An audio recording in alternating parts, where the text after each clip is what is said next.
We're used to thinking about energy crises in terms of oil, gas shortages, fuel prices, pipelines.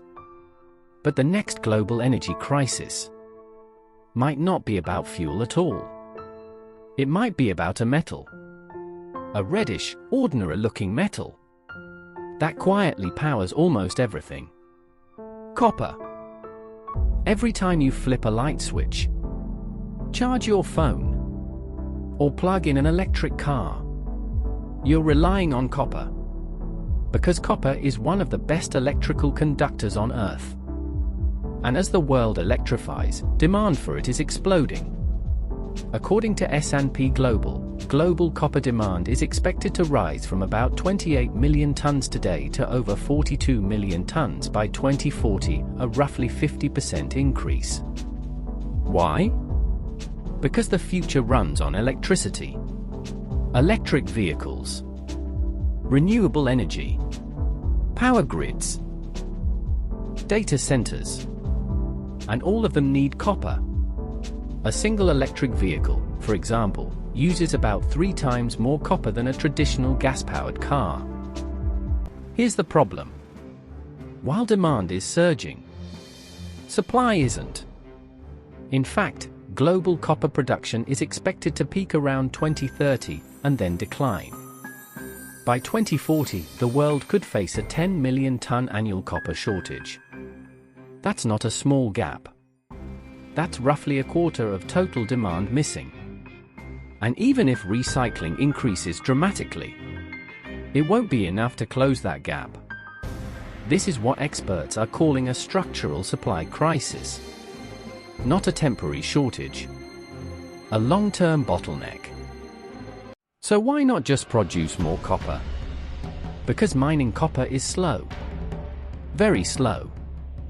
On average, it takes about 17 years to go from discovering a copper deposit to actually producing metal. And it's getting harder. Many of the world's biggest mines are aging, producing lower quality ore, becoming more expensive to operate. According to industry analysis, ore grades are declining, meaning companies have to dig more rock just to get the same amount of copper.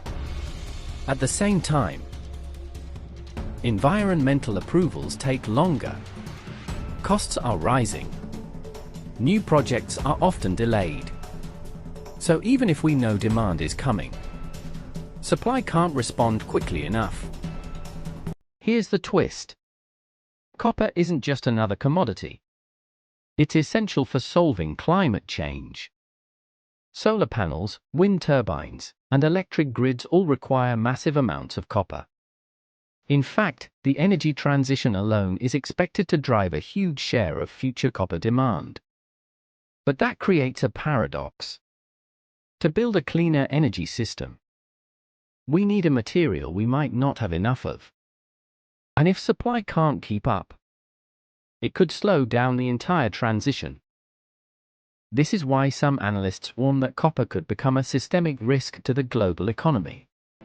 Because unlike oil, you can't easily substitute copper, and you can't scale supply overnight. If prices spike, the effects ripple outward.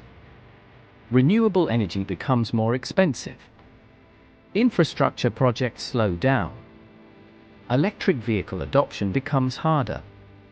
In other words, the bottleneck isn't energy itself.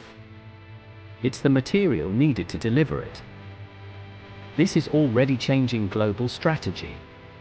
Countries and companies are racing to secure copper supply, invest in new mines, reduce dependence on foreign sources. New projects are being developed around the world, but many won't come online until the 2030s or later, which means the gap is coming before the solution arrives.